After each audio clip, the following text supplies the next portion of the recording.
Hi, everyone. I'm Maureen Taylor, the photo detective, and I'm here with Nancy Desmond of MemoryWeb. And we periodically cook up these webinar ideas. And this one, I'm always excited for them. But anyway, I'm really excited for today's as usual, because Nancy is going to show us tips and tricks for using MemoryWeb, whether you are already a subscriber or you'd like to be a subscriber.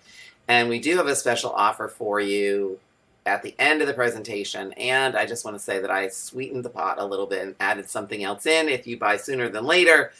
Thank you, all of you, for telling us where you're from. Nancy, you want to introduce yourself? Sure. So happy to be here. Thanks for having me. I'm coming to you from Chicago. It's actually really nice here and not humid for a change, which is awesome. And I am the Chief Market or Memory Officer at MemoryWeb, and I'm one of 3 co-founders who built the business together. Yeah, that's great. So MemoryWeb, the sort of history of MemoryWeb is, if you haven't heard this story already, it's a classic. I'm at the FGS conference in Pittsburgh, sitting in a booth. There's no one in the exhibit hall. Like, it's just empty. And I'm sitting there, and Christopher Desmond comes over to me and says, "Hey, I have this new product." And I'm like, yeah. You know, like, I hear a million pitches for new products is what I'm thinking. And he says, no, this is really good. You're going to like it. So that was in 2000, God, I can't even remember. 2017. And I went home and tried it, and I was like, well, this is pretty cool. And at that point, it was a pretty simple product. Mm-hmm. And if your audio is garbled, Gail, check your connection. It should not be garbled. There's little get audio video help along the bottom of the screen. And I'll also add some things to this in a minute. But I took it home, tried it. I'm hooked. I've been using it ever since. It makes everything easy. And they are always improving their product, always adding more features to maintain their lead as the industry leader. There isn't a photo organizer on the market today that does more for genealogists than MemoryWeb. And believe me, I'm out there trying them all. So, like, seriously. And, this is an opportunity for me to say, this has nothing to do with MemoryWeb. But anyway, I'll do that later. Watch my Facebook page and blog for an announcement. If there's a particular company you use, might to check it out. So along the bottom of your screen, you'll see a little thing on the lower left that says Get Audio Video Help. Click that if your audio is garbled or your video is a problem. This is being recorded and will be available for 7 days, and then I'm taking it down because I'm sure Nancy and I will do something else before the year is out. Along the bottom is a call to action. I don't have one of those, but you will see the Ask a Question button. And if you click that, you can ask a question, and then all of you in attendance can vote on the top question. So in other words, if you have a question that's the same, you don't have to ask it again. You just hit the button, and you can even add a comment. You'll also see how many people are in attendance versus how many people have registered. A lot more people have registered for these than actually show up live, which is, I think, a disappointment because you don't get to ask your question live, which is great. Nancy, I am going to turn this over to you. It's about 2:05. This will run, we think, for about an hour maybe with questions. And I'm going to make myself tiny because I don't actually need to be on screen. Yep. But I will be hopping in. All right, go ahead, Nancy. Share your screen and let's see what happens. And I definitely want you to chime in. Yeah, I'm definitely going to chime in because I'm using MemoryWeb and I have my own set of questions. Great. Okay, and I probably am going to disappear when I share as well. And so let's do this. Share, and I'm going to go pop over to a presentation. Yeah, there we are. We're little tiny people. Okay. Now, are we good now? We're good. Everyone should be able to see the screen. It's Nancy's title slide, which is just so cool with the little Scrabble letters. Thank you. Go right ahead. Tips and tricks for using MemoryWeb to tag and organize photos. Nancy, take it away. All right. So thanks, everybody, for being here today. And we're going to cover a lot of ground. So if you have questions as we're going through, it's going to be somewhat interactive where I'm going to give some tips of how you can do things for each one of these areas that we're going to cover on the agenda. And then I'm going to do a live demo on different things that will either show you that in action or might show you something else different, but we'll just help bring some of that to life. So if you have questions along the way, please feel free to put them in the question box and we'll either answer them then or at the end during the Q&A. So some of the things that people really have asked a lot of questions about recently, and there's 100 different things I can always talk about. So if we don't cover everything today, as Maureen said, I'm sure we'll have other things in the future that we can cover, different questions that you may have or things you'd like to learn about. But some of the top ones recently are things like bulk tagging, how to do that really well, changing file names, which is a new functionality that we introduced a few months ago. Front and back photo linking we've had for a long time, but not everybody has seen that in action. It's a really powerful tool. Metadata magic, we're going to spend quite a bit of time on that area just because there's some cool new things that we're doing, and also just so that people understand just the power of what metadata can do for you inside of MemoryWeb, and then also in other platforms that you may be using. Facial recognition is definitely a big area we've had lots of questions about, so I've got some tips that I think will be really helpful there, and a live demo as well. Genealogical outlines, really talking about using your photo collections to help tag those family relationships and then looking at those in an interactive way. And I'll show you how to do that. And then we have just kind of what I consider miscellaneous tips that don't fall into any one particular category, but I think they're still good things. And then Q&A. So starting off with the bulk tagging, there are 6 areas that you can bulk tag inside of MemoryWeb. You can grab multiple photos at a time and change the date. Or add a date if there's no date that comes in on those, because when you scan photos, a lot of times either no date will come in at all, or it will have the wrong date. It'll have the scanning date that you're going to want to change. The same for a location. If you take a photo with your phone, most likely you'll have a location in it, but if it's an old photo that you scanned or you've had on your computer, it may or may not have that information in there. So you can change that all at one time.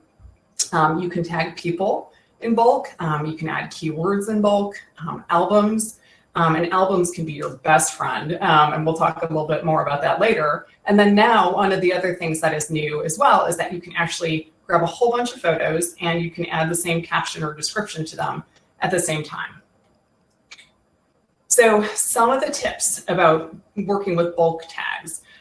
One of the things that I like to recommend is start with the most common factor across all the selected photos and work your way down.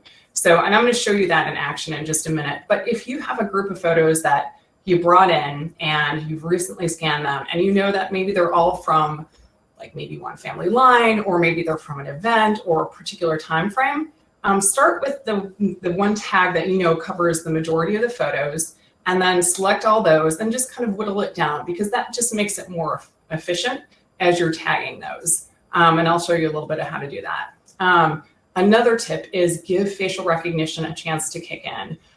If you have people metadata already in your photos, your people will be tagged, and we'll talk about that later. But if you are just bringing photos in that have no metadata in them, and the majority of those photos that you bring in probably will be in that, that situation, give facial recognition a chance to kick in. Depending on the number of photos that you have, it can take, several days, but it can really make it a very efficient way for you to tag your photos right away and going forward. And I'll talk about that more in the facial recognition section.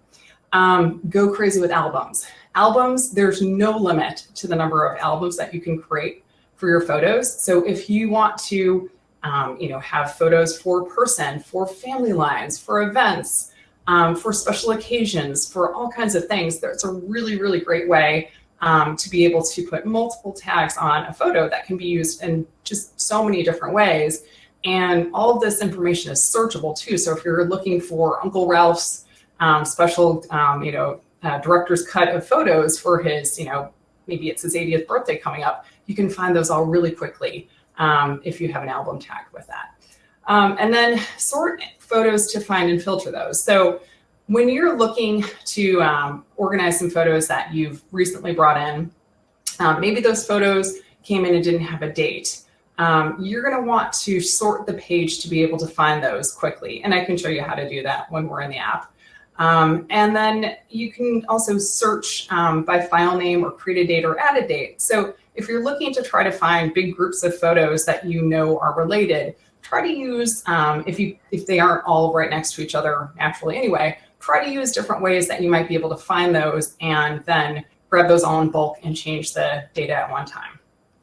So now we're going to switch over to demo time. So I'm going to click out of, presentation mode here, and we're going to go into my app. So can everyone see the app? Maureen, are you able to see the app? I am able to see the app. Okay, great. Carol, poor someone named Carol is having a hard time. Carol, I'm not sure why you can't see the screen, but it should be there. Is anybody else having a problem seeing it? Ruth can't see it either. Oh, really? All right. So again, if you're having trouble with your audio or video, I would click the Get Audio Video Help, and it will, if you click that, they usually have tips that can help you. Most people can see it, Nancy. I would proceed. Okay. This is being recorded if you don't catch it this time. Yeah, okay. Exactly. Okay, great.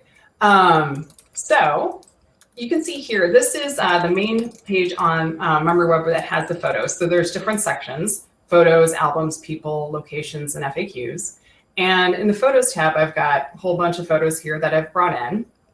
And I'm going to show you how to grab a whole bunch at once. I'm going to work with just these 4 here that are being highlighted by my mouse. And I'm going to do a select all. I can individually choose photos too, just by hovering over them and selecting them. But I can do a select all for grabbing that whole row that I wanted to highlight here. And something also to keep in mind as you're looking at your photos and you're trying to organize them is if you hover over your photos, you can see these little icons here, and they'll tell you what information is already tagged to it. So you can see there are no people tagged to this photo right now. It's in one album and there's no location. So that's just a really quick way to kind of look at these different photos and see what ones are lacking information. So when I selected all these photos, a tray started to open here at the bottom. And if I click this thing that says Edit Tags, I can now see all the information that's in my photos. And we really didn't have a lot of information at all. And so I'm going to show you how to work with each one of these areas to either add information or change the information. So I'm going to set a caption here across all these photos. And this is actually a group of photos that's from when I was very small and my family went to go visit my parents or grandparents in Florida. So I'm going to call this the Fun Florida Trip. And bear with me in my typing today. I'm sorry, not the best on the fly typist. So we'll set the caption across all these. And you can see now that we have Fun Florida Trip recorded here. If I were to be done editing these photos, all I have to do is click off of these 4 photos selected, and now that caption is set. But I want to add more information, so we're going to continue on. I just wanted to point that out to you in case there's only a piece or 2 of information you want to add to those. So now I am going to change the date, because that's the next thing that is a big block that I can do across all the photos. I don't want to do the people quite yet because not all the same people are on the same photo. So I am going to say that this is circa, oops, a little too fast there. I'm going to say it is circa 1974. And if I knew, actually I'm going to change this. Instead of putting an exact date in here, if I knew that the date that this photo was taken or these photos were taken and they were all the same date, I could definitely put March 17th, 1974, but I actually don't know exactly when. So I'm going to choose an approximate date, and I am just going to say 1974. And I'm going to put 1974 here as well. This year works in a way on the approximate function that you could put a range. So if I knew it was maybe 1974 to 1975 and I wasn't sure, I could put that range in there. And then here I'm going to say change the date. And oops, I have now moved all my photos. Let's see. I'm going to find my Fun Florida Trip. Oops. all. So now you can see all my photos again that I had flagged with fun Florida trip. And I should have done the date last because it moved them when I closed out of there. So my apologies for that, for jumping around. So we'll go back to this tray now and continue on. What we'll do now is we're going to add the location to all the photos because they are from the same place. And I can either search for an existing location that I have in my database, and I'm going to say Miami, Florida, and see if I have that in there. And if this is the right address, we'll pretend that it is. I can tag that right here. Or I could create a new location and search for it using Google Maps if I didn't have it already in my database. So I'm going to tag that there. And then if I wanted to add another album here, you can see it's tagged to the 1970s Florida visit. I could create a new album or search a new album, search for an existing album to add it to. And create a new album is Florida 1974, let's say, create. And then if I wanted to add a keyword such as Disney, vacation, family, all that I can do right here. And so now I've added all that information to these photos, and I'm going to click off of those. And you can see that now this information is in this individual photo here. I've got my caption, I've got my date that's changed, the location, the new album, and I also have the tags. Now, if I wanted to go in and edit the people from here, let's do this. I will select all, and then I can see here, this is where you work from the big to small. I can see that in this photo here, everybody is part of that. So I'm going to go ahead and I'm going to start, and I can add all my people here. And you could see that my maiden name is James, and so I can add multiple people here. With that, that's my mom and dad. I can find myself here, and I can find my sister. And we are now all added to this. If I wanted to now go in and add myself and my sister to this, I can go and choose, just those photos there. If I wanted to add my mom and dad, I can just put a check mark on that photo and add them there. So that's some of the tips and tricks on bulk tagging. And the other thing I was going to show you is just the group by year function that throws the dates, the no date photos all on top. And you can search in here for different groups of years. If you know that you have a group of year photos that you want to organize, and you can also go down to a monthly view within each year and navigate. Okay, so now I'm going to go back to the tips and tricks.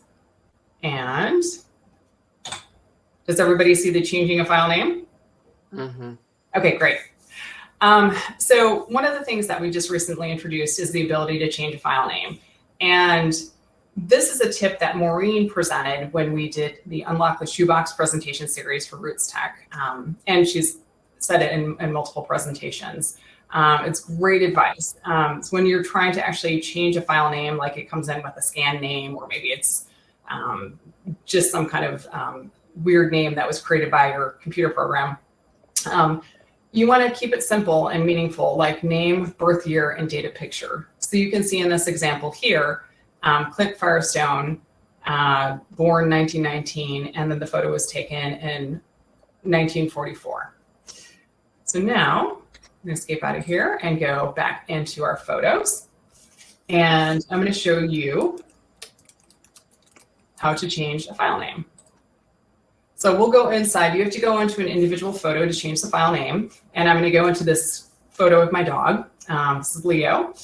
And you can see right now, I actually wrote a pretty descriptive title in my file name. But to show you how to change this, I will click on this Edit Tags. Nancy? Yes? Is your internet connection hardwired? It should be. Is it not working well? It's blurry. Unfortunately. The whole screen is blurry? Fuzzy. It's fuzzy. Okay. I wonder if I close out something else, if that would help. Do you have any other windows open other than like internet windows? Only our presentation windows. It's just the print, actually. So maybe it's something with the screen to screen. Yeah, it could be the screen to screen. All right, just keep going. Okay. Keep going with the mutt in front of the fireplace. Okay. Yeah, it's clear in front of mine, so sorry everybody on that. If we need to, I can do screen grabs later on, and we can build a deck of that so that people can see it. And I can also do some individual videos that would show this as well. So, so I'm going to go down here to the file name, and at the very bottom of this list that maybe you can't see, there's an area that says file name, and I'm going to change that, and that's going to pop open a box here. And so if I wanted to follow Maureen's advice, I would name the photo something like 001, Desmond Leo. And he was born in 2016, and photo is 2020. Okay. And so I have now, and I will save that, and I have now changed my file name. So I'm going to go back into this, and here we go. Front back photo linking. I do have a question for you, Maureen. Is the PowerPoint presentation also fuzzy, or just the demo? It is too, a little bit, just a little bit fuzzy. So one woman says if you toggle the full screen, see box upper right, you'll have a larger view, and it's not as fuzzy. So okay. So for the audience who's watching, that'll help them out. Okay. No, somebody said not true for her. I have no idea. I think it must be a Crowdcast thing. It could be. Sorry, everybody. So I'm going to show you how to do this. Go back into here. And one of the tips that we have for folks is if you have photos that have writing on the front and back, make sure that you scan both sides. So you can see here, this is a photo that we've scanned both sides. And this is actually a photo that Maureen's written a great story about, because she did all the research to help identify who Little Joe is. It's a really, really cool story. So you should check that out if you get a chance. But I'm going to show you right now how to actually connect these two photos. And I'm going to go to the front photo first. So I'm going to go once again into this individual photo menu where you see all the information, and I'm going to click Edit Tags. And then it's going to pop the menu open again. And then there is an area that may not be visible to you, but you'll have to trust me, it's there. It says Back Front Photo. And right next to it, it says Add. And so what that does is it pops open this main screen here on the Photos page, and it shows that this first photo is selected. And in the corner here, it says that this is the front photo. And now I need to select a back photo. So I know this is my back photo here. So I'm selecting that.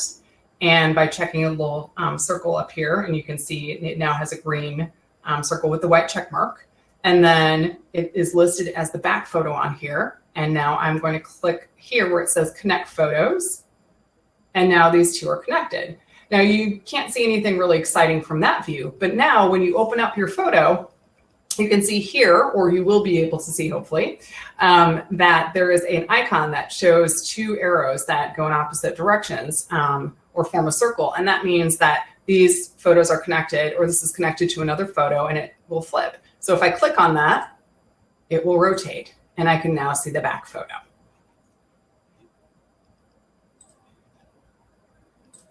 Okay, so we'll go into this next area here. This one is going to have a demo, but after a few slides, so hopefully this will be easier to view for everybody. So this is where I really want to talk about the power of metadata. And I'm not sure how many people are familiar with metadata on this webinar, because we have a pretty large group. So I'm just going to give a little bit of background, not too deep, but just enough so that we all kind of are connected on the same page here. So metadata is information about a digital image that is captured in specific fields inside of that photo file. So think of it as that back of the photo detail, but actually stuffed inside the actual photo itself versus written on the back of the photo. And the really cool thing is that this is a great analogy because just like in the old days when you had information written on a photo and it went wherever the photo went, if you have metadata injected inside your file, that's the same thing that happens. And there's existing well-established standards that are being used to capture this information. And it creates consistency that so you can be using information in multiple places. So why does metadata matter? Well, number one, portability, just like we were saying with the back of the photo details being able to travel with your photo. And it means that your story will go wherever your photo goes from platform to platform. Anytime a platform reads it, they should be able to take that and apply it. Searchability, this is a huge one. Metadata means the information inside your photos can be searchable, and it lets you find individual photos or groups of photos really quickly. Just like when my date tagging lost the 4 photos that we had, and I was able to really quickly type in a couple keywords and I found them again. Another huge thing about metadata is preservation. Because the files hold metadata as self-contained files, they're a shareable story archive for now and for into the future. So here's just a visual of how that can actually work in a very simplistic way. So on the left-hand side, there is a photo. Hopefully you're able to see that from the screens. And it's depicting that we're uploading this photo that already has the metadata inside of the photo file. And then when it's coming into the platform, this is MemoryWeb, it reads the file information. And instead of bringing a photo in and having to retag everything in the platform, it actually applies it for you automatically. So the caption, with her grandson, Chris, it applies the person, the date, the album, and then also the image file name as well. One thing that's new about how we do this mapping is, and we just wrote a blog about it and it's talked about in our newsletter. So you can go to our website and read more about this in detail, but I'm also going to show this in action. And you can read about it in our newsletter. But we now take people metadata and handle it in a slightly different way than we used to. And now we bring those contacts in and we apply them as people tags, which is really, really, really valuable. It's just not an easy thing to figure out how to do the proper way because of the way that the information is structured originally, but we figured out a new way to do it. And so these specific types of people tags are going to come in with the designation imported. You may or may not be able to see that, unfortunately, because of the fuzziness of the screen, but this photo here shows that it's Helen Zegwitz and imported next to her name. So I know that this is different from all the other contacts that I added myself or through facial recognition inside of MemoryWeb. So now I'm going to show you a couple things here about how this works.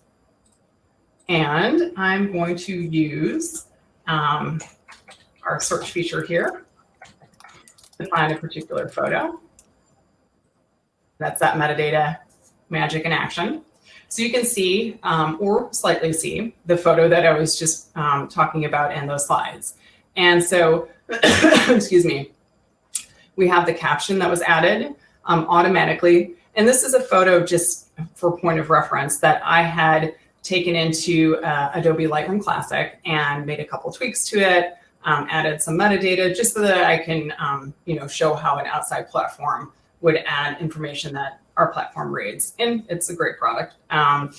So a lot of people use it for adjusting their photos. And so all the information is here. I tagged a person, I changed the date, added an album. And the way that that platform works is it also adds a keyword for people as well as a metadata tag. So that got imported as well. And if you ever wanted to see all of the metadata that comes in with your photos, at the very bottom of the screen here, there is a a link that says more information, and you can pop that open. And then you can see all the information, including software, a modified date, lots of camera settings, and those different types of metadata standards like IPTC and XMP. So you can see all of that. But the ones that we really think are the most helpful for people doing family history preservation are the ones that we automatically tag for you. And the really cool thing about that is that this is interactive. So not only is it automatically populated, it now is interactive where I could click on this and I am now in Helen's contact record. And we see there's only one photo right now tagged to her because this is an imported contact that came in with this particular photo. But I happen to know that I already have this person in my database, in my account. So if I go up here in this menu that has the ellipses and I click on it, it gives me the option to edit my person details. So this is something that is new with how we are importing these people. So I know that I've got Helen in my existing contacts, so I'm going to search for her in a second. But I do want to point out that if she were a brand new contact in my account, all that information that we pulled in from that file for these particular types of contacts, these imported ones, it's going to be all stuffed into the first name field, just because that allows us to bring all the information in. And you can then at that point go and separate first names, last names, any other parts of a name, and you can update that contact record so that it is actually into all the individual name components. But I don't need to do that because I already have her in my database. And so I'm going to go ahead and type in Helen. And you can see here that I actually have, here's my current one, and I've got the one that I already have inside of my database. And so I'm going to click on that, and I'm going to merge her. And now you can see I have her as part of my expanded record that was originally there, and I have 26 photos tagged to her. People have asked how to filter things in multiple layers, and using people as an anchor is a great way to do that because you can see all the photos that are tagged to the person, you can see all her albums, and you can see all the locations that are tagged to her. Nancy? Yes. Quick question. Someone was asking about TIFFs and JPEGs, and I said you can upload either to your MemoryWeb account. PNG Correct. as well? Yes. Yeah. Okay, great. Thanks. Yeah, that's a great question. So then let's pop back over here. Facial recognition. This is a big one.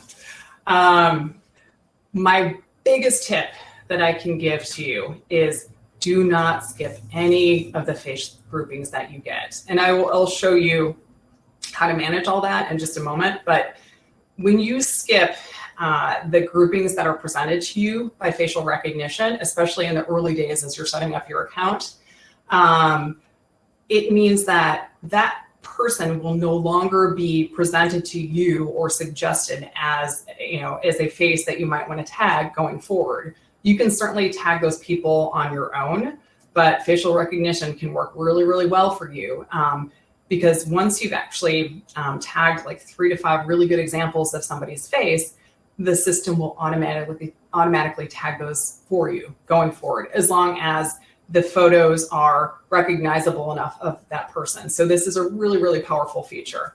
So, yeah. One second. So if you have someone like the facial recognition, for instance, sees my son's childhood photos as one person and his adult photos as another person, but then I can go in and do the merge and merge all those adult photos in with the kid photos. Yes. Right? Yep, that's a really good point.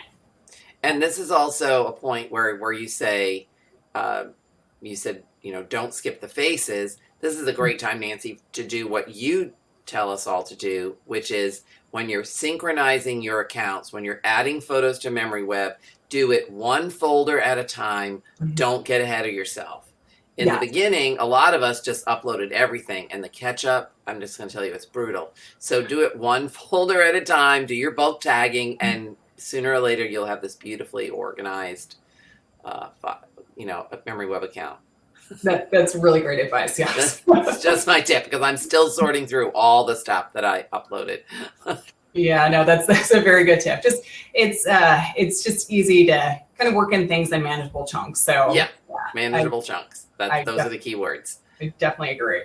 And another tip with the faces is if you don't know somebody, unless it's some stranger, like you're certain that it's a stranger that was just caught in the background and you will never, ever, ever want them to be part of your collection, you could skip them then. But just for me, I think it's the best way to kind of create a safety net around those, just in case for some reason it actually was somebody who's important, because it happens so often that we do find out somebody that we had no idea who that person was, who seemed like they were not part of the family in a photo, ends up being somebody who is actually significant to the family. So my rule of thumb is just, if you don't know who somebody is, or just it's not easy to distinguish, then label them with unknown as their first name. And then if you can tell if it's a male or a female, identify them as either male or a female or a child, and then just do that sequentially. And I'll show you how to really quickly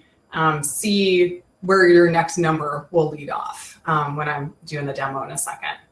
And then all those tips are just going to make sure that your faces are scanned continually, and even the unknown people can be auto tagged for you, so that when you do realize that maybe that person who is in the background at the family picnic photo is a very distant cousin, you'll potentially have 10 or 15 photos of them already grouped and labeled unknown male 25, and can really quickly change that name to John Smith or whoever it is.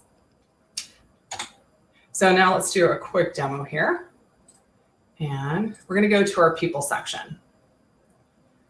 So the people section now has 3 sections. You have facial recognition on the top. And right now we only see one person here, but to see all of those matches, I'm going to click into the see all in a second, and I'll show you that. But I want to point out the other areas in the people page. The ones in the middle here you can see are now those special contacts. Are auto-imported contacts from your uploads. So you can click on any of these and edit their details just like we did. Either merge them or take those name components and fix the record so they're in the right parts. And then you have all of your people. And you can sort your people multiple ways by the order by here. But right now I really want to get into these facial recognition matches and show you some stuff. Okay, so here I'm going to pop open this one, and you can see here this has matches of this person here, and I happen to know that this is a bunch of scans of my mom's face. And so I am going to type in here, because this is connected to all the people tags in your account, and I can either create a new person if I didn't already have this person in my account, or I can tag an existing contact, this Laura James, to this person or to this facial recognition grouping, and then say tag person. Now, if any of the individual faces are not that person, because occasionally, like Maureen said, sometimes people might get mixed up. Like my children look very similar, and so occasionally facial recognition might consider one of them the other one, especially when they're very young. You can deselect just that individual face and only tag the ones that match that person. And once again, this is that skip button to the right here on the top right, and I strongly encourage you to never use it. So I'm going to go ahead now and apply this tag, and you can see that we are now in that person's profile. You should see what happens with my research photo collection, which is also in MemoryWeb. And when I do this, all people, do you recognize these people? It's pretty cool. They're totally random people who look like other people, but the algorithm sorts them out. It's really great. It's kind of amazing. Yeah. So speaking of random people, I'm going to show you how to do the unknown. So with this person here, I'm going to say that this is probably a relative, but I'm not quite sure. So I'm going to start typing unknown. And you can see here now that because I already have somebody type or in my database as unknown male 1, they're going to come up in my list here of existing contacts. So I know that sequentially, my next number is unknown male 2. And I can create that person.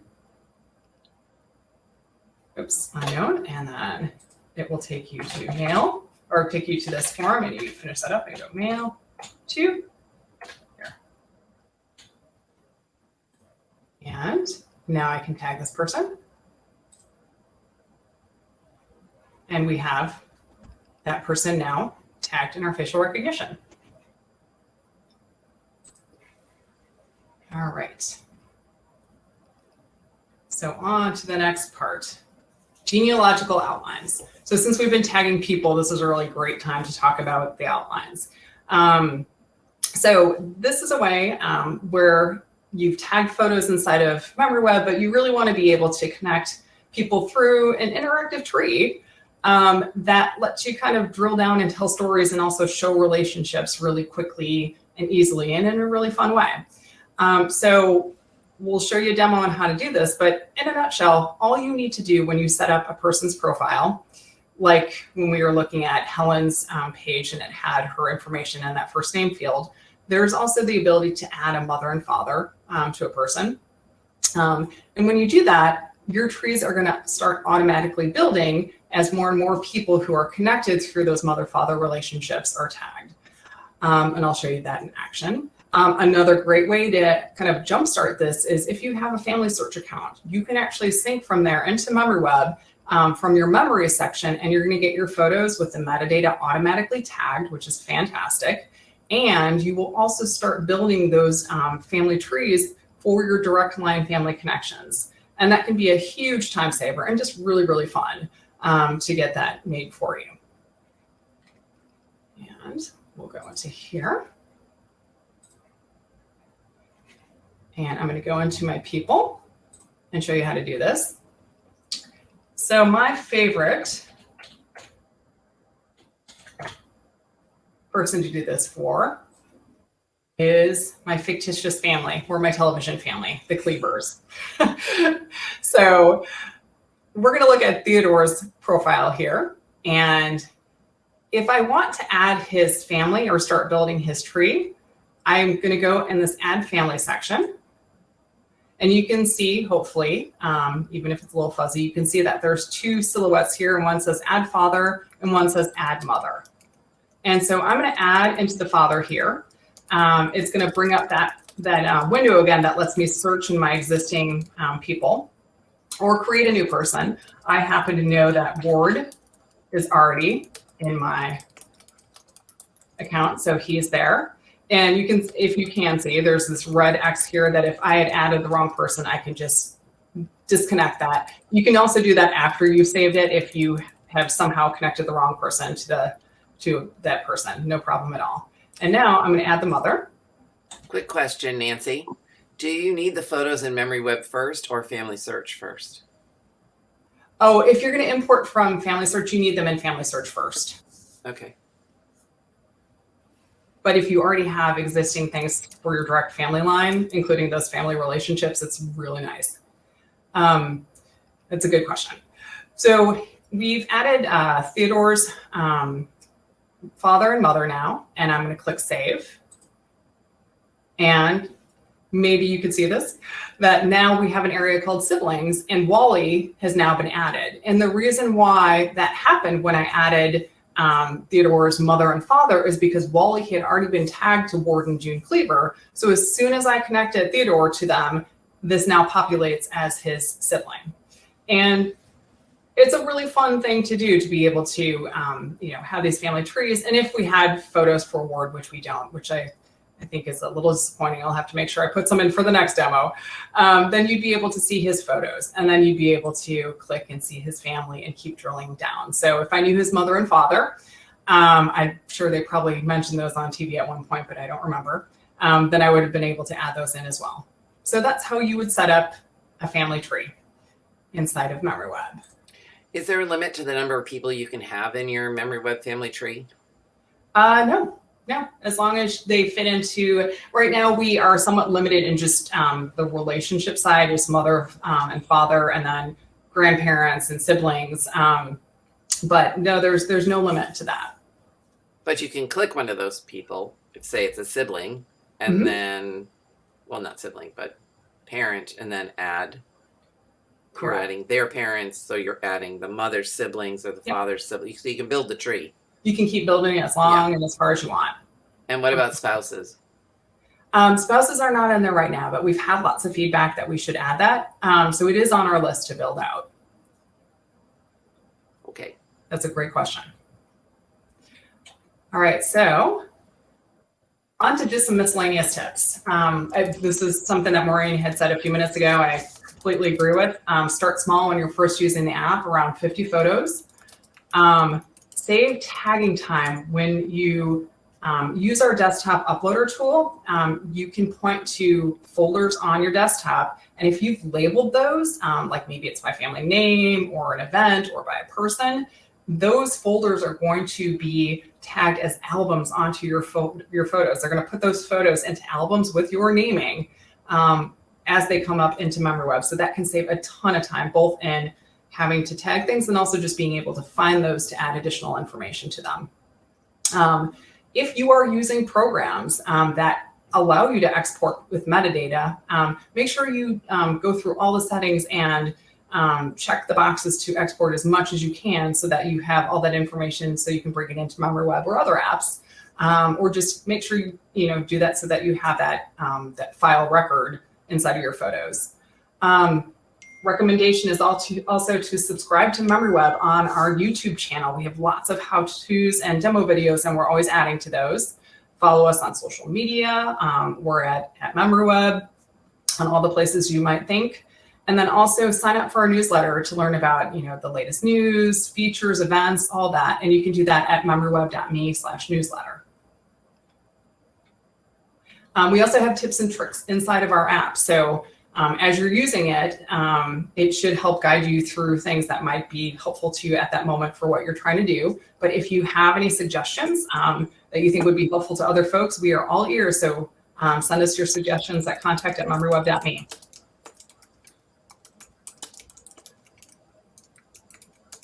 And now, Maureen, I am. Oh, yeah, I'm answering a question. Oh, yeah, no. 29 questions, Nancy. Oh, my goodness. Family Okay. search and Facebook. Hold on. Somebody asked if it had to be family search. So if you want more information on everything we covered today, Nancy and I last June, can you believe it's been a whole year, Nancy? No. We did a 3-part masterclass called Getting Started with Digital Photo Organizing, where we basically go through all the basics of how to digitally organize your photos, and then, if you want to, how to put them all in MemoryWeb. And we give you other options as well.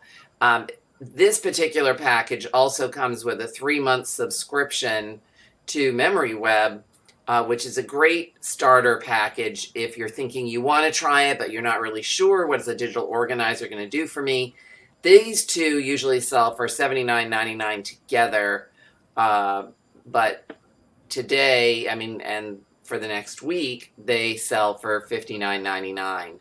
Now, just to make it even more fun for you, and I'm going to put the link in while Nancy's answering the questions, for the next couple of days, if you order this package, you also get for free my webinar called 3 Tools to Help You Really See Your Photos, in which I describe how to use the MyHeritage enhancement and colorization tool on all types of photographs, but also how it works with Vivipix, and when you should use one, when you should use the other, and a real comparison. So that webinar usually has a $20 value. So instead of saving $20 on the package, you're saving $40 on the package in the next couple of days.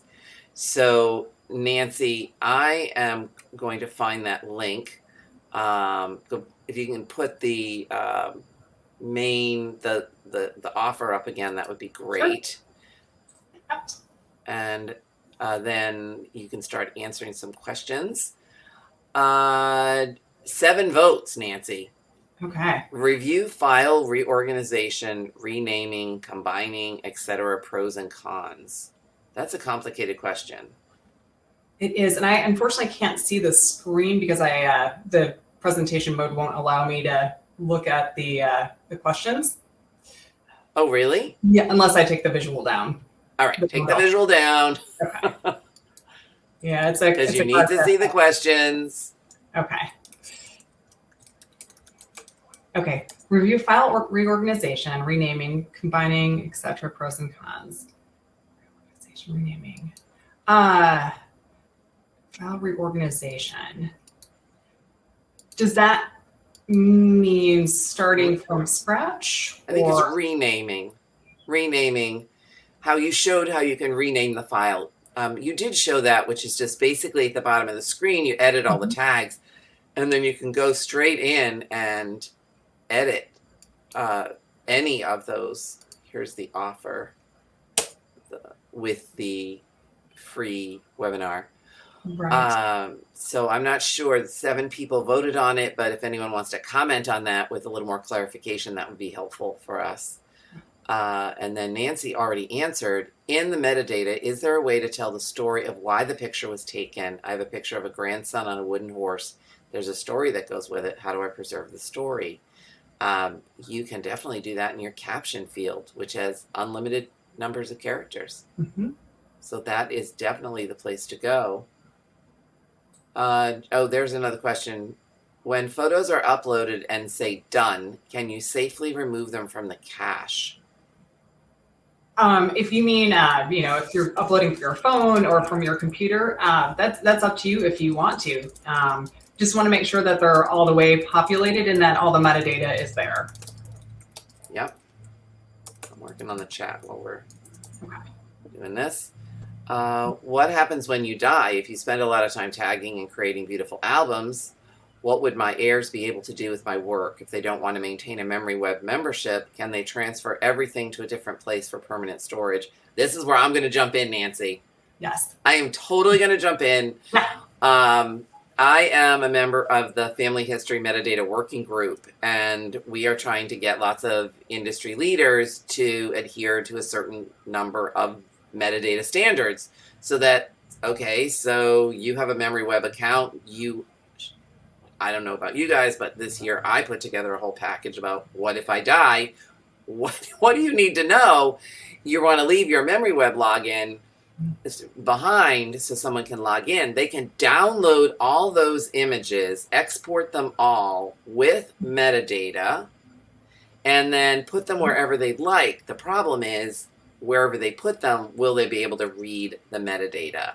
Now, one of the companies I happen to know is also part of the metadata working group is permanent.org, where you, not just your descendants, can create a permanent archive for very inexpensive amounts. And I know they're on the metadata committee, and so they're working on being able to read and write and edit metadata within those files. So will all the metadata and organization transfer to a hard drive or cloud service? Nancy, as you know, that all depends on whether or not whatever program you're using can read it. Exactly. But if you export that from MemoryWeb, it will be inside the file. So it's set up in the best way to give you the best foot forward for anything that will be able to use that information. And the other part of that too is you may also be wondering, when it comes to your MemoryWeb account, what would happen too? If for some reason you didn't have, your subscription expired and, or let's say you're on a worldwide cruise and you're gone for 6 months and it expires and you had no access to renew it, what happens to your photos? And you certainly could have exported at any point in time. You can export while your subscription's live, you can export all your photos with metadata or just albums with metadata.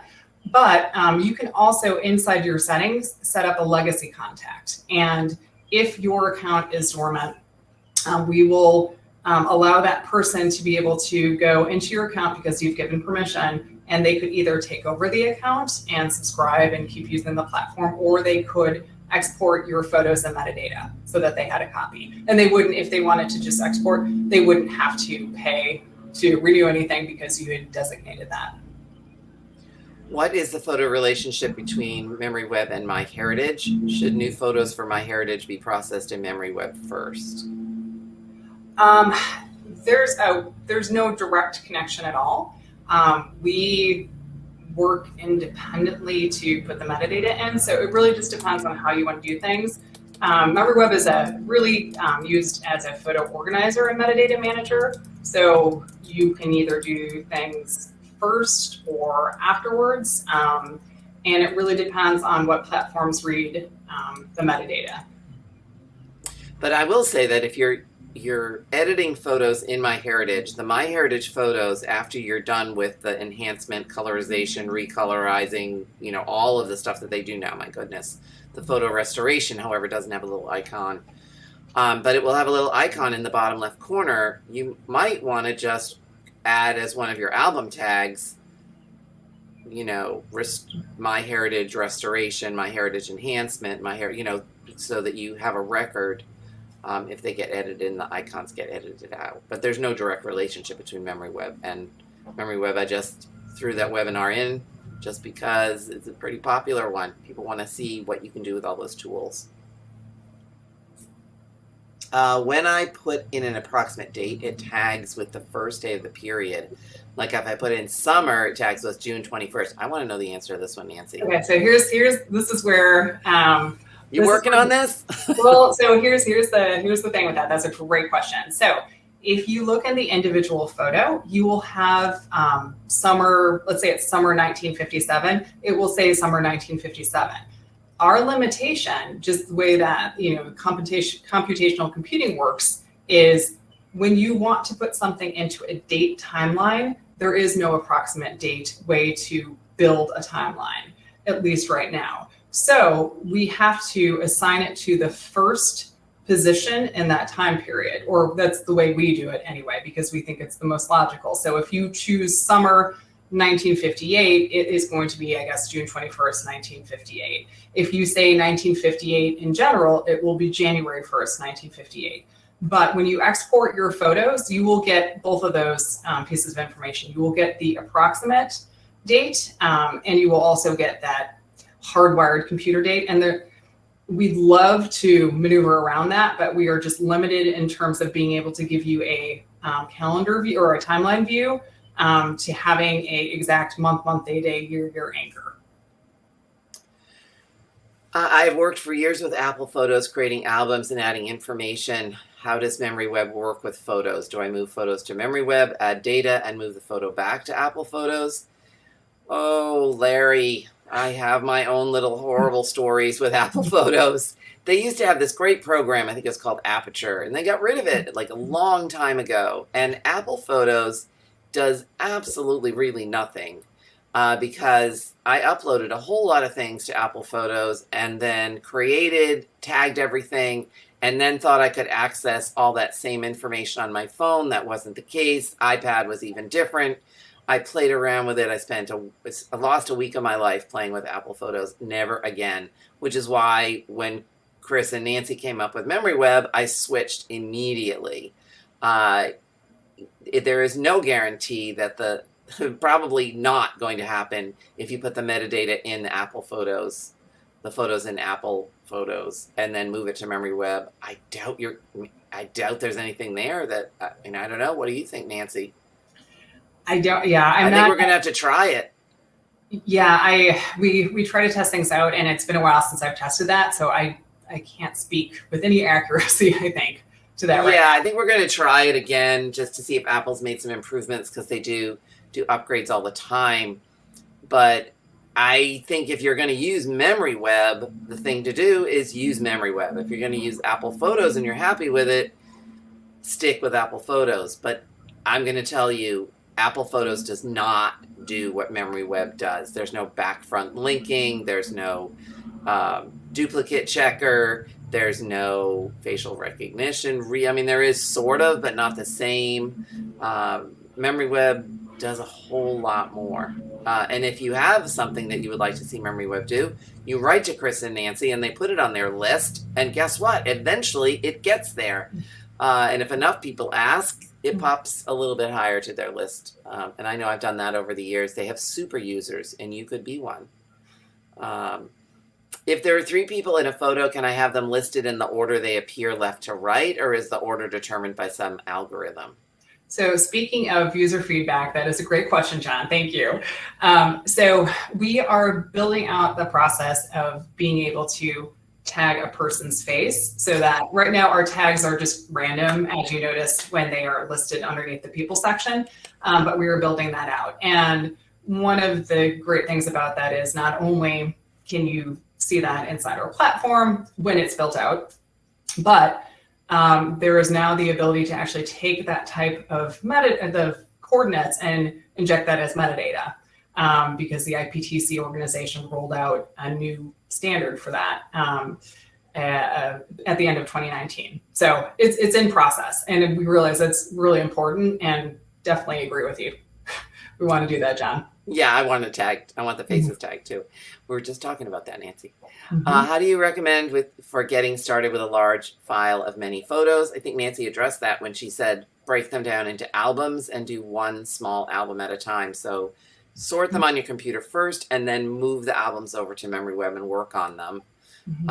George has his own 4 terabyte cloud server to keep his personal photos and data off of the web. Can I subscribe to MemoryWeb but download an app to my computer to handle and store all of my own photos? Oh, ours is it's cloud-based, so we don't have a standalone app for your computer aside from our desktop tool, but it doesn't store anything. It merely is the conduit to upload and download. So right now we don't have that, unfortunately. So I have never used MemoryWeb. Is this a personal account, or is it more like cloud storage? I want to share my family photos with relatives, and I want to know whether MemoryWeb can be used for this. Well, guess what, Kate? We cover collaboration in our 3-part masterclass. I think we have a big section on it and how you can use MemoryWeb for collaboration. But I'll let you get to the rest of it, Nancy. Yeah, no, you definitely can do that. And it's something where we have cloud storage as part of it, but there's also the ability to share and collaborate. And that's all, it's private though. So it's under your control. You decide with whom and how you share. So within an album, is it sticky, the order, or can you resort? You can resort. I know that's a new thing. That's something I asked for. It is. You can, yeah. you can resort it by file name. You can sort it by all kinds of criteria. And another thing, Maureen, I don't even know if you know this.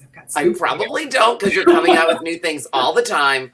So it kind of ties in Kate's question as well. So if you actually share like a link to an album with somebody, like let's say you've got this album and you decide to, send them a link via email or just kind of paste it, however you do that, the person who receives it can actually reorder the album and how they view it as well. They can sort it with whatever way they'd like. So you go to a family wedding, you go to some sort of family event, and everyone there, you're the one that's taking all the pictures, and somebody says, oh, could you share those with me? You upload them to your MemoryWeb account. You share that link with the people that want to see the pictures, and then they resort based on what they want to look at, but it doesn't change your ordering. Correct. Yeah. And you could post it to like a Facebook group. We have all kinds of private family Facebook groups for reunions and different sides of the family. And that works really great too. Do you choose photos for bulk tagging some other way than selecting all in an album, or whatever they were in? Absolutely. So you can, I'm trying to think of a good analogy. Like, let's say you want to find all the photos that were tagged to Akron, Ohio, because you're doing some kind of family, memory album. You have a reunion coming up. You can search in that search field that I was showing you examples of today, and then you can find all those photos. And then let's say you get 50 results from there. You can either select all of those and do whatever you want to add a tag to those. Maybe it's creating a new album, or you could just choose, maybe there's 10 that you want to add to an album or tag in some other way. So you just individually click on a photo in the upper right-hand corner, and then you can select multiple. Sorry, I'm answering the numbering question, but we have, because we have 40 questions right now. When many photos are uploaded, searches using multiple fields helps get to the right photo quickly. For example, searching first by name, then a location, big help in locating the right image. How best to do that when you're in MemoryWeb? So you could find somebody's profile. If by name you mean a person, go to their profile, and then every location that's tagged to them is in that section. So you can see all their albums, all their locations, and then all their photos right there on their page. Does a person have to be a member of MemoryWeb to comment on pictures? Right now, yes. Okay. Most digital cameras will apply metadata automatically. So how does that data get on a photo that is scanned and input into MemoryWeb? Well, not if you scan it, but if you already have it on a digital camera and you have the MemoryWeb app, then how would it happen, Nancy? Then it will just get imported. So we read the metadata, and we're going to read all of it. And it's either everything is put in the more information section, but anything that goes into a caption, if I don't know if a digital camera would have that capability, but like a date and a location, most definitely would be automatically populated for you because it's inside of that file. Okay. How do you back up? Once photos are uploaded and tagged, can they be downloaded and saved in the same order? I just want to say that I use MemoryWeb as a backup. So that's one of my 3 backups is MemoryWeb, so that I don't lose things. But can you download them and save them in the same order, Nancy? I haven't actually done that. So you can download them, and what happens is you can choose either albums, individual albums from your account, or you can choose all of your photos. And it is going to come in organized by album and then date. Okay. So right now there's no way to select how that is ordered and organized. But if that is something that is important to people, we definitely want to hear more about that. Do you sync only with a tree and family search? The tree. It's actually syncing with the memory section. So anything that you have in your memory section, those photos, as long as they are tagged to somebody in your direct line, then those photos and the metadata will come in, and the family relationship too. So that person, if it's like your great-grandfather, would come in and be added into your family that way. I received a notice that there is an update to the MemoryWeb upload. How do I do that? It should automatically upload. So the next time you open it, it should initiate it for you. If you have any challenges with that, let us know. So this person imported pictures from a hard drive into Family TrueMaker, then disconnected the disk drive, and then all the pictures were gone from Family TrueMaker. What a cautionary tale that is. Could this happen with either MemoryWeb or MyHeritage? Well, not with MyHeritage because it's not connecting to MemoryWeb. It's a separate platform. And with MemoryWeb, it's a cloud-based system. Right. Right. So those photos won't be gone unless you delete them from your account. Right. Can the feature you made for keywords be made to work on album names too? Oh, where they're able to be exported as a list. It's actually something that we've been thinking about doing for multiple things. It seems like it's pretty valuable to be able to get that listing. Mm-hmm. So for album names, probably locations for people. Yep. If all that would be valuable, then I definitely would love to hear that feedback. Is it possible to make the photos of the people larger to make it easier to recognize the person? Yes. So Dave, I feel you on this one. I agree. So in the iOS version of the app, you can actually hold the photo and it expands, but a lot of people are not using that version of it. So the website version, it is something that we are going to add so that you can actually click on it and see the entire photo. It's on the list. It's just not something that's available right now, but 100% agree with you. We need to add that. The next couple are interesting features to consider, Nancy. As MemoryWeb catalogs more faces, will it be able to indicate a user that the same faces are also stored by other users? Yeah, we don't really do anything across that just because of, it's your own private account. Yeah, there's privacy issues with that. Right. But if there's some kind of reason that's helpful to you, Kate, or something you're trying to accomplish, definitely love to hear more about it, because maybe there's some other kind of workaround for something. When you're building the family tree, can you also specify birth or adoptive mother and father? And that's, you know what, Marianne, we're really limited in that right now. And that's one of the things, aside from spouse, that we want to be able to expand our tree. We wanted to make sure that we got the functionality right, just for the core thing to begin with. But then we know that we really need to expand that out. So right now, no, but we'd like to. Okay. Can I bulk transfer photos from PhotoBucket directly, or do I need to go through something like Dropbox? If you download all your images and they're in Dropbox, then you can sync with MemoryWeb, but MemoryWeb does not directly sync with PhotoBucket. We do not. Can I sync with more than one Facebook account? That's a really good question. Right now, I haven't actually tried that, John. You kind of stumped me on that. I will find out for you. I think no, because once you've authenticated, it would recognize that, but I'm not 100% sure on that. Yeah. If I uploaded everything at once in the beginning, is there a way to make it easier other than working through all of them like Maureen mentioned? Should I take them all out of MemoryWeb and start over? I want to know the answer to this, Nancy. I would not recommend it. Yeah. Not recommend it. It really just depends on how organized your photos are right now. And if you think it would be easier, pardon me, I'm gonna put this on here. Yeah, it really just depends on, it's an individual answer, because you could, in theory, take everything out of MemoryWeb and then, start over. And then the tags that you've added would be read by MemoryWeb. So it is, an efficient process. You could download it and then just individually kind of chunk it going in there, and you wouldn't have lost your original metadata.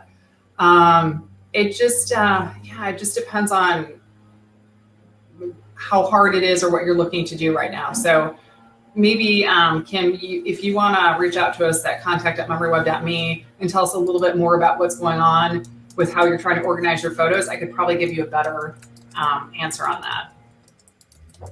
All right, we're going to run through some of these because we have more and more, Nancy. So okay. I just want to give you guys a plug, which is next week, I have my live Q&A on Facebook and YouTube, and I can certainly add in some of these questions. It's absolutely free. It's at 2 o'clock, and I can add some of these questions in, and Nancy and I can work on answering them within the Crowdcast platform, so you can come back and check for our answers.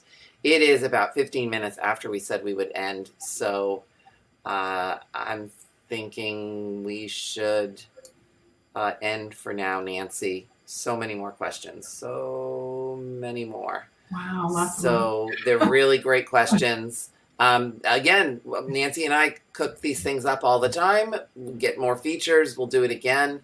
I want to thank everyone for attending. I will add some of these to my Q&A for next week, which is free. If you're on my newsletter, you'll get it. And we'll work on answering these, I think, in just a little bit. Cost of an annual subscription, $99. Some of these are pretty easy to answer, but we will answer them and put them. There's one of them, cost of annual subscription. Is there a way to create a presentation using the photos in MemoryWeb? Not at this time, correct, Nancy? Correct. You could share it as an album, but there's no slideshow function right now. Oh, and Nancy's lawn guy's working, so we're gonna have to go. Yeah, we definitely have to go. So thank you all for attending. We will continue to work on these. The special offer, I will put the link again in here. The special offer is MemoryWeb. My keyboard stopped working. Great.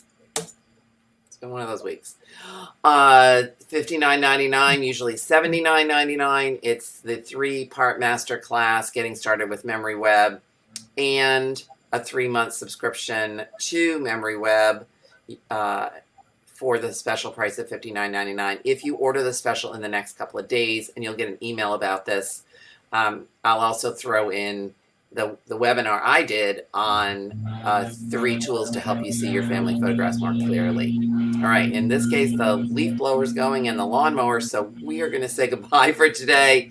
Thank you so much. Nancy, as always, thank you for participating in an incredible webinar. All right. Thank you, everyone. Thanks, Maureen. Thank you. Great question. Have a great day. All right. Bye.